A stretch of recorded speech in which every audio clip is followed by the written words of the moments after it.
This season of Good is sponsored by MusicBed.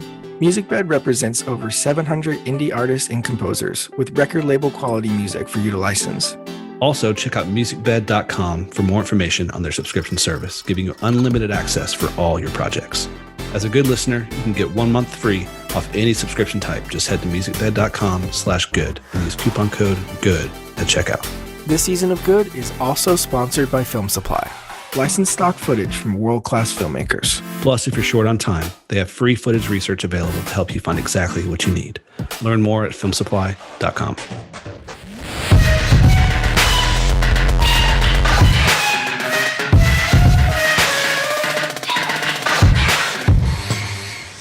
What's one thing you couldn't do your job without and why? More of like a physical thing, like maybe like an object that you couldn't do your job without and why? Oh, man. One thing couldn't do the job without a camera. Come on, Dumb answer, but it's like I could not be a cinematographer and make a movie without a camera. There's selectively, depending on the project, I could shoot completely by myself if I had to. It's not as fun as getting to work with a crew, but I could do it. Mm-hmm. I could do it without lights if I had to. Mm-hmm. I could do it without very briefly, real quick. Sure. Could you just describe, because it sounds like you're describing maybe like head trauma, like that process of I'm shooting so glad you're familiar with that trauma. shooting on mini DV with just like, cardboard boxes. I appreciate you guys are so familiar with my work. Seriously. Well, yeah. Okay. Well, Head Trauma was shot on mini DV on a DVX 100 24, one of the first like real consumer 24p camera. But just for the listeners, go watch the movie. Like I had to research what it was shot on because I thought it was at least HD. Like you made it. I don't know what your research with mini DV was, but you hacked some sort of like low light situation. I'm sure you could dive into it for a while, but well, it's interesting you say that. I've always had a lot of confidence in shooting in low resolution formats. If anything, I feel like I don't know, like I love shooting, and even now I love shooting in ProRes as opposed to RAW, which isn't visual effects. Right. Collaborators aren't always thrilled about and that kind of thing. But on that movie, that really is a great camera, and it's still around. You can find it, and the hack now is sort of translating a standard def image to high def and not have it like banned or do anything weird. Mm-hmm. But I was so confident in that camera at the time, kind of like when the 5D came out, which we ended up shooting Francis Ha on. Right. And I've always I did not know that. Wow. Yeah, Francis Ha was a 5D, 1080p. That's when like Francis Ha and Like Crazy, and there was a couple of other movies that came out right around that time that were all embracing this insane. Like PL mount 5D. Did you guys shoot on a PL mount 5D, or was it just? No, it just regular Canon L series lenses by focus puller. That's almost had a heart attack over.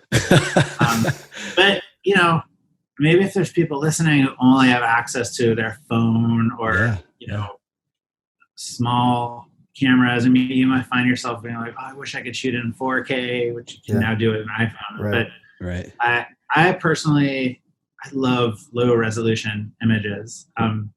But I think a lot of it, going back to that, like your personality, it goes into it.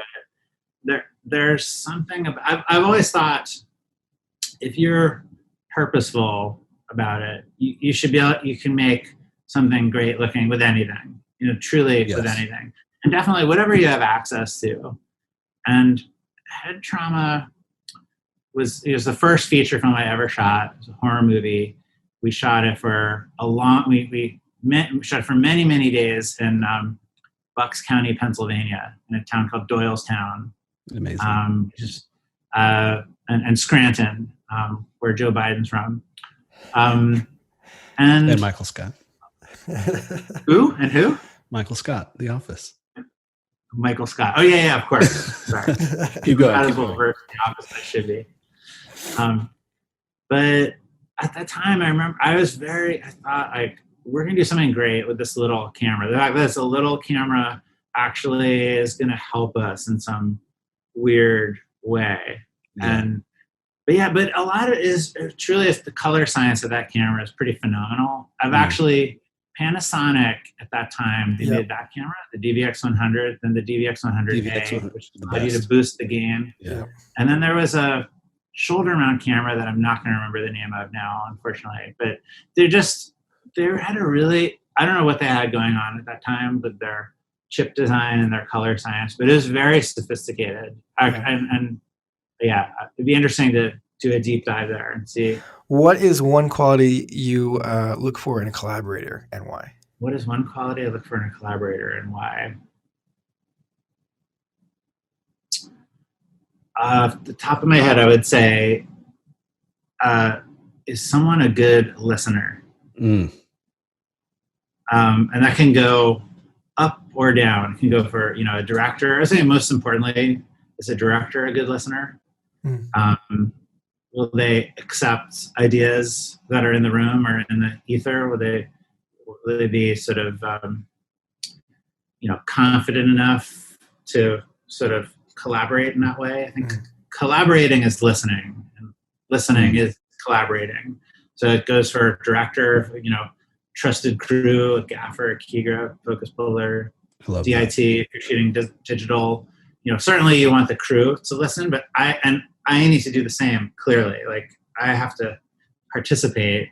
Yeah. And when you work with a great crew, they're going to have ideas much of the time. You might even say most of the time that are better than my own. And that's like, we all have to, remain humble enough to hear those ideas, but then, sort of channel them all. And then also sort of strain them through the deciding factor of, is this all sort of what the director's trying to do? But up and down the ballot. I've been doing a lot of phone banking for Biden lately. So you guys can vote up and down the ballot. I think we all have to be good listeners. I love that. I'm going to remember that.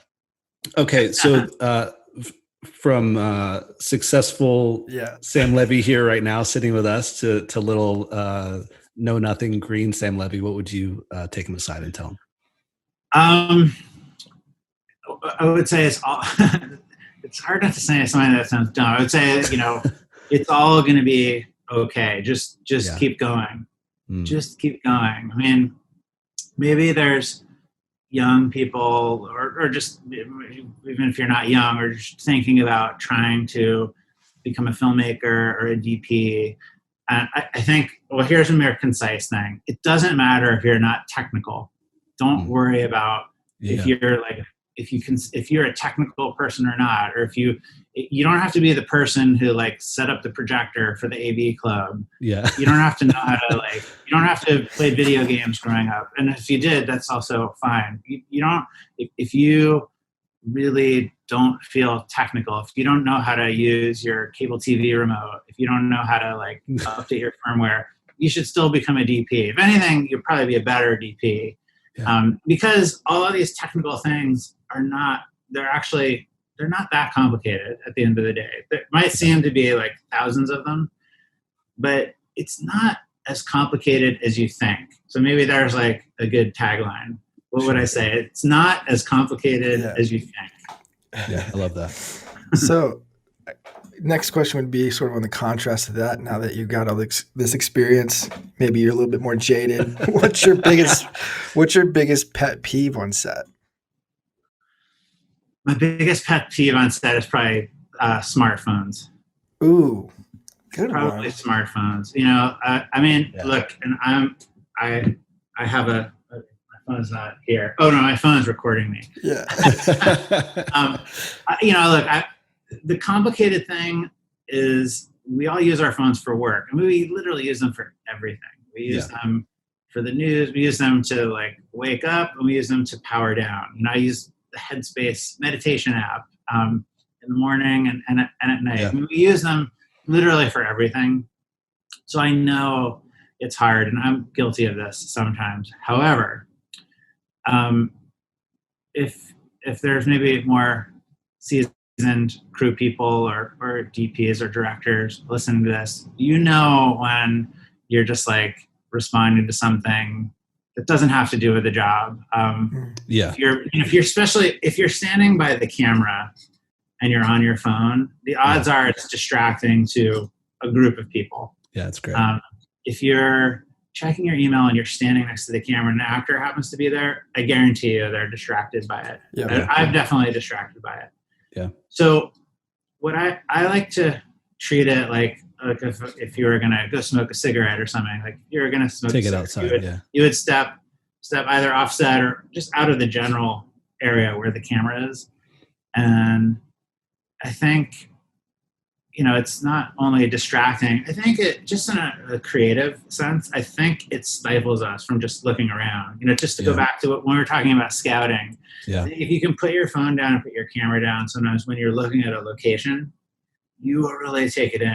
Just as an artist, or if you don't consider yourself an artist, just as a craftsperson, as a filmmaker, you'll really take that in, and then you can translate it onto your camera, onto your phone, and I know, like costumers, script supervisors, they use their smartphones to do their job. That's not what I'm talking about. And you guys know, who are listening, you guys know that's not what I'm talking about. I'm talking about like making dinner plans or whatever. And sometimes it's important. People have families, you got to check on another job.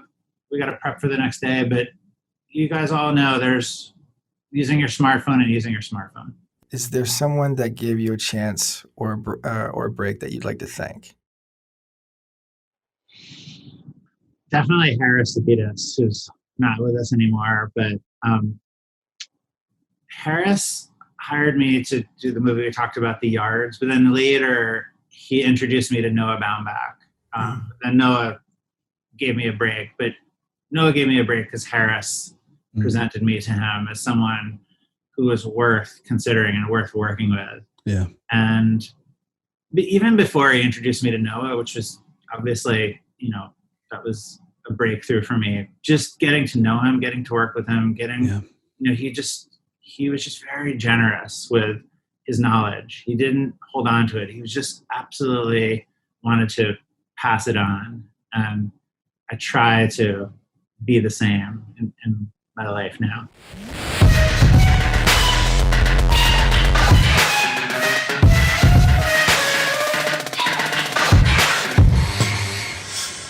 Don't forget, this season of Good is sponsored by MusicBed. Go to musicbed.com to check out over 700 indie artists and composers with record label quality music. And remember, as a Good listener, you can get 1 month free off any subscription type. Just head to musicbed.com/good and use coupon code GOOD at checkout. This season of Good is also sponsored by Film Supply, licensed stock footage from world-class filmmakers. And do not forget to take advantage of features like shoots and scenes, craft an entire narrative with extensive collections featuring the same talent and settings. Plus, if you're short on time, they have free footage research available to help you find exactly what you need. Learn more at filmsupply.com.